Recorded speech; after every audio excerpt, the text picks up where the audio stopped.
క్రైస్తవ చరిత్రలో అత్యంత ధైర్యవంతురాలైన హతసాక్షిగా సెయింట్ బ్లాండినా సుపరిచితురాలు.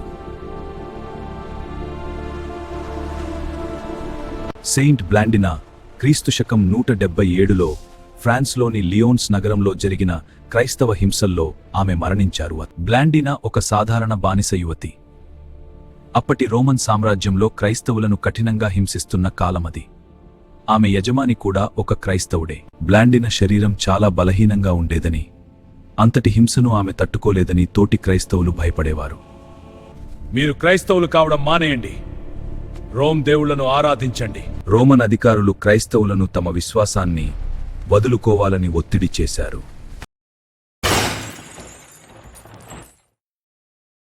రోమన్ అధికారులు బ్లాండినా విషయంలో అనుసరించిన పద్ధతులు విన్నప్పుడే ఒళ్ళు గగురు పొడుస్తుంది. వారు ఆమెను బహిరంగ ప్రదేశంలో బంధి, ఆమె శరీరం గాయాలతో నిండిపోయింది. ఆమె శరీరం మీద కొరడాలతో దాడి చేశారు. ఆమె శరీరం నెత్తురుమరకలతో నిండిపోయింది, కాని ఆమె మౌనంగా భరించింది.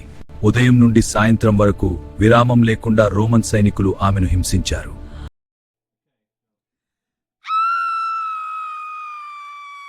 ఆమె శరీరం పూర్తిగా గాయపడినా, నేను క్రైస్తవురాలిని, నాలో ఏ పాపం లేదు అని మాత్రమే సమాధానమిచ్చేది. ఆమెను ఒక స్తంభానికి కట్టి క్రూర మృగాల మధ్య ఉంచారు. కాని ఆ చుట్టూ తిరుగుతున్న ఆ మృగాలు ఆమెను తాకలేదు.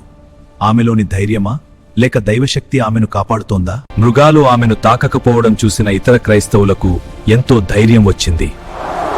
అందరూ ఆశ్చర్యపోయారు. ఇది వారి విశ్వాసాన్ని బలపరిచింది. బ్లాండినాను ఎర్రగా కాల్చిన ఇనుప కుర్చీపై కూర్చోబెట్టారు. అయినప్పటికీ ఆమె తన విశ్వాసం నుండి వెనక్కి తగ్గలేదు. ఆమె విశ్వాసం ఆమెకు బలాన్ని ఇచ్చింది. చివరగా బ్లాండినాను అరేనాలో ఉంచి ఒక కోపంగా ఉన్న ఎద్దు ముందు పడేశారు. ఆ ఎద్దు ఆమెను తన కొమ్ములతో పైకి విసిరి కొట్టింది.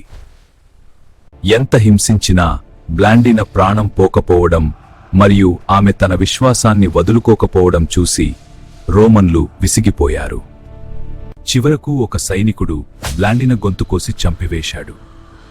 ఆమెతో పాటు మరో 47 మంది క్రైస్తవులు ఆ కాలంలో మరణించారు.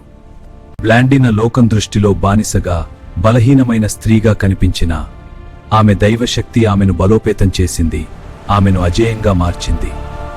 బ్లాండినా ఓర్పు, సహనం అనేక మంది క్రైస్తవంలోకి రావడానికి కారణమైంది. ఆమె దృఢ విశ్వాసం చూసి ఆమె శాశ్వత ప్రభావం చూపింది.